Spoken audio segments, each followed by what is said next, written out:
Hello, awesome people. I hope you're having an amazing day today. Today I'm taking a look at the 20-page short story called The Blade of the Slayer. It's the next fifth short story in this Sword of Thoth collection. All four of you folks by Richard Tierney. This collection was published in the mid-90s. I found it on Amazon. I'll link it to you also in the comments below in case you're interested in checking it out. And then also, it's supposed to be. It's edited by Chaosiam and published by them.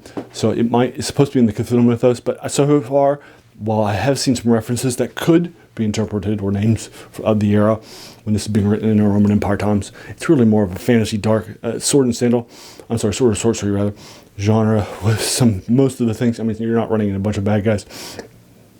And they're mostly humans and human sorcery and so forth, much like Conan, Robert E. Howard. And I would say this is much more influenced by Robert E. Howard's Conan series or Cult the Conqueror and such than Lovecraft's is cosmic horror stuff.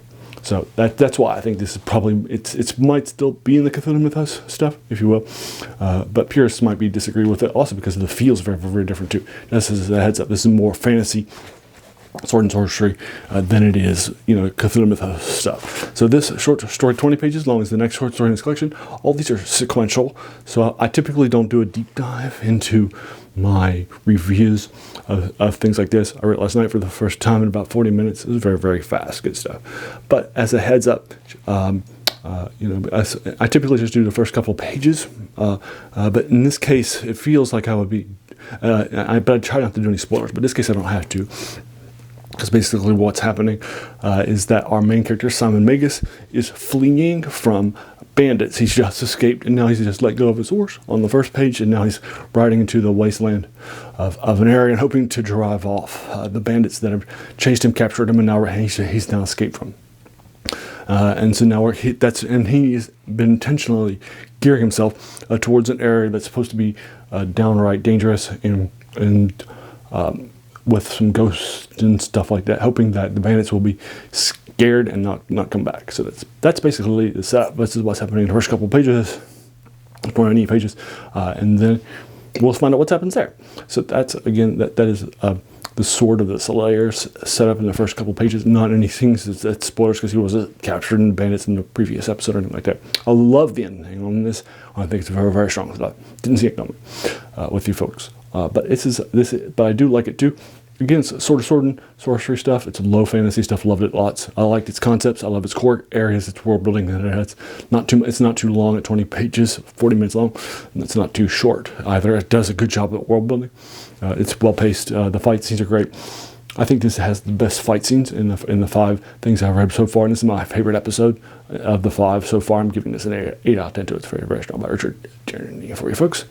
So that is The Sword of the Slayer. It's the second short story in this collection from the first one, which also has The Sword of in its title. I think that was the Sword of Spartacus. Actually, I think this is The Blade of the Slayer.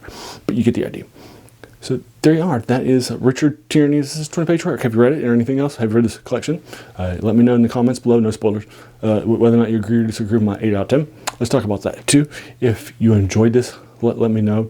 Hit the subscribe button, the like button, the bell icon if you're feeling frisky, and also let your friends know. As a reminder, this channel's name is The Worst Thing About New Books. That's a quote by a French philosopher, Jacques Joubert, who said that the worst thing about them was that they kept us from reading the old ones.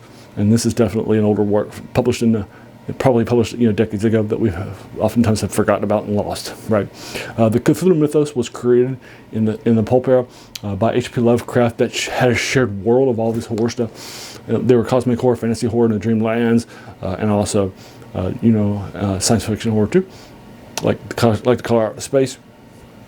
But what happens with them is it started in the Call of Cthulhu, sort of puts it all together, and that's where the name of the Cthulhu Mythos comes from, by fans.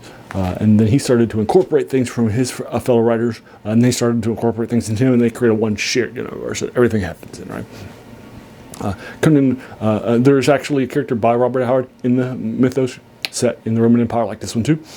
Simon of Gita is the main character, and he is a warlord and a bandit barbarian, just like the previous ones too. So it's good stuff. I like it lots. But that's where so it might argue whether or not it actually is in the Cthulhu Mythos. I'm fine with that too. And then finally, I just want to thank you so much for watching the video. I appreciate your time. We all have so much things happening in our lives, and we're pulled in so many different directions. So the fact that you spent this time with me, that's incredibly humbling, and I appreciate it. So thanks again, and have an amazing day.